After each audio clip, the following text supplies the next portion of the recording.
Hello, my name's Nick Corbin. I'm an amateur gymnast and a Pokemon enthusiast. Dramatic reveal, I could pull it off. This is Nick Corbin.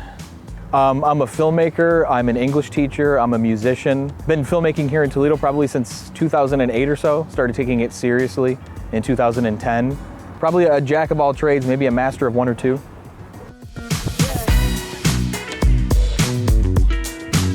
This is a massive project for everyone. Like this is the biggest project that anyone here has worked on. I mean, obviously it's the biggest mural in the United States, right? And I don't think it's really hit anybody yet because it's not done.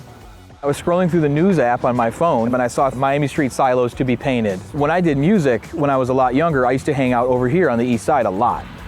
And I drove by these silos, I don't know, 1,000 times in my youth. And I always thought that they were very ugly and they probably needed to be painted or at least covered in some way.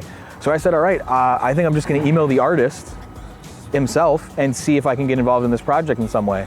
And that was it. I got on a Zoom call with him the next week, and I guess I could say the rest is history. It's obviously more complicated than that, but that's how I got into it.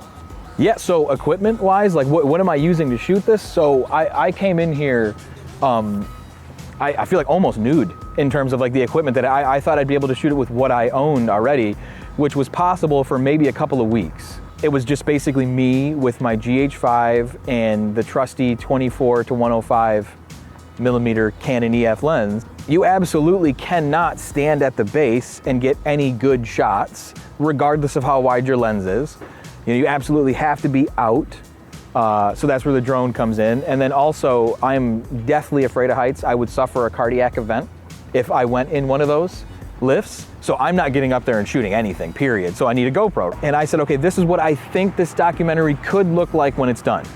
So I go through all these different beats and I'm like, okay, well, I need to get this, I'll need to enlist these people. And when I got on site, nearly every single thing that I thought was gonna happen wasn't going to happen or had been changed or altered in some way.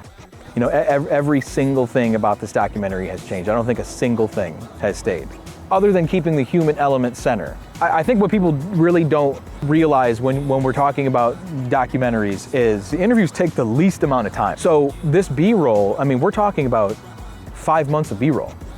3 months of which I was here every single day. So I just have an insane amount of footage. So it's gonna be a lot of me watching this stuff, pulling the pearls out, laying them in a timeline, and then crafting questions from that for each individual person. I hope that this would premiere somewhere next summer.